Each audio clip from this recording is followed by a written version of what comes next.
Hello everyone. Hi there.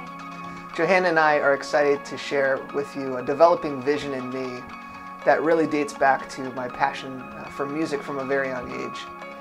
This developing vision has truly taken form over the last year and a half with my volunteer efforts with a nonprofit organization called RYFO. So thank you so much for taking the time to listen to my story.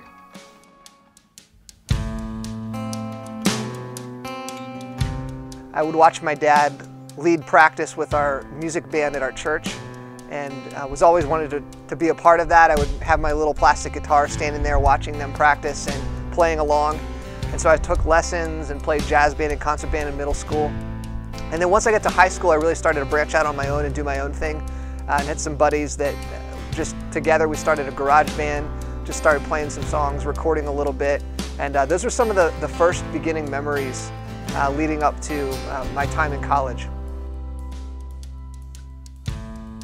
From the first day that I was there, I was looking for other people that had a passion for music and made some close friends.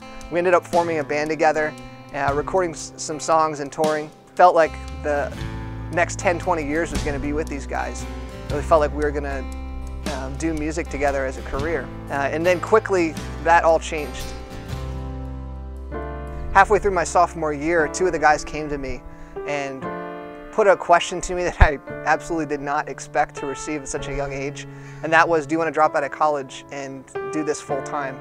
All of my passion and my desire was to do that, and I really felt like it was going to happen. And here I was, 19, and forced to answer a question of life direction and change, that I wasn't really ready to make that decision, because I really wanted to go, and my heart was to go and pursue music. But there was something in me that wouldn't allow it. I prayed about it and it didn't feel right. So I decided not to. I told the guys I couldn't go, and I watched them leave school and very quickly become successful in the industry. They toured the nation, they were signed to a major label, recording an album, playing with a lot of big names.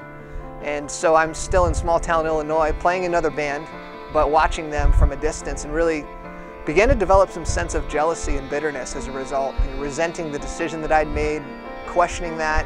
I had even friends at college that were asking, why didn't you go? Like, what's going on? And there were times that I really questioned that.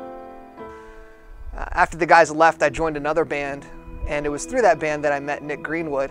Came to the end of college and wasn't in a band anymore, and so I moved back to Maryland. I had continued my friendship with Nick, and he pretty much was the one that talked me into moving to California because he had this developing passion to start an organization that would support musicians while they're on the road.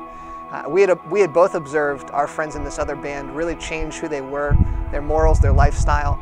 A lot of things changed because of the lifestyle of living on the road.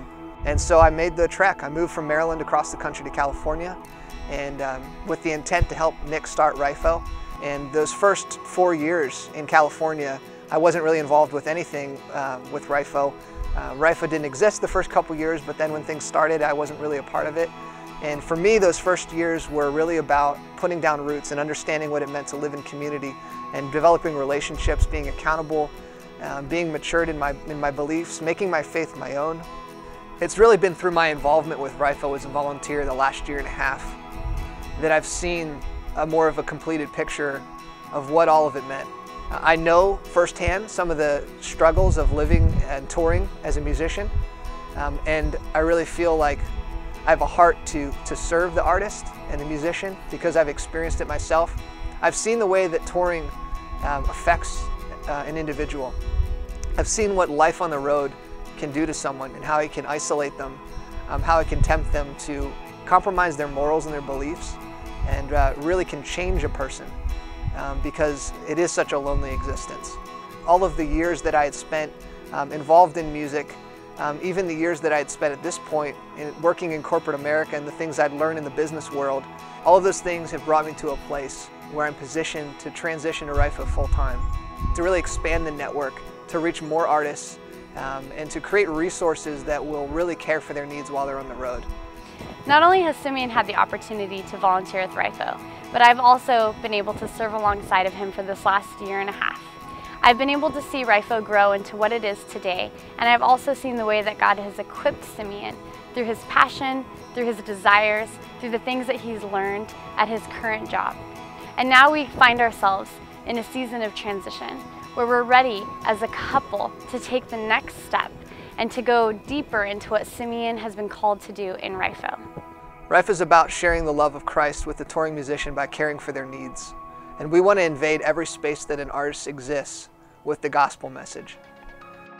As we transition full-time into RYFO, we know that the support of our friends and family is vitally important. If you'd like to connect with us more on this journey, feel free to check out our blog and we'll make sure to get that link to you. Thanks, guys.